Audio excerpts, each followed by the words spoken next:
It's Monday, May 2nd, and all month long we will be celebrating Jewish American Heritage Month. It is a month set aside to recognize the achievements and contributions made by Jewish Americans. Here to talk more about it is Rabbi David Scott, the Director of Lifelong Learning and Engagement at the Congregation Beth Israel. Rabbi, thanks for being with us this morning.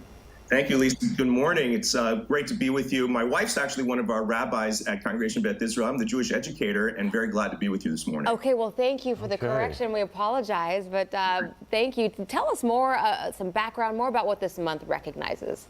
Sure. So we're really grateful that we have this month as an opportunity to showcase a lot of what the Jewish American community has contributed to in the last over 350 years of being present in the United States. Jews have been part of American society since the early, 1700s, even before that. And George Washington, in fact, wrote a letter to the Rhode Island Jewish community back in, the 1700s to welcome them to America and to recognize the freedoms that we have in this country to be able to pray and to worship as our own, based on our own traditions, without persecution and religious persecution that we've experienced in other places around the world.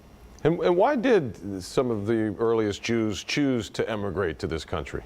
Great question, Owen. We've just concluded in this community. I was just last night watching Fiddler on the Roof, which was at the Hobby Center and concluded its run here on the Broadway series. I took my daughter last night, and it was just a reminder again of the challenges that communities face all over the world. And in that story, the Jewish community, if this made-up town in eastern Ukraine and in Russia, a country that we're very familiar with today, the cast at the end of the show talked about the parallels that community faces along with what's happening in Ukraine today. Religious persecution and other persecutions are continuing to occur all over the world. And this is a reminder that we should be a beacon of light to the rest of the countries, to the rest of the world as Americans, to stand up for injustice, for persecution, and to welcome people who are facing those challenges all over the world. Absolutely. And what are some positive contributions that members of the Jewish community have made to the United States? This is a time of the year, great question, again, Lisa, that we're able to recognize and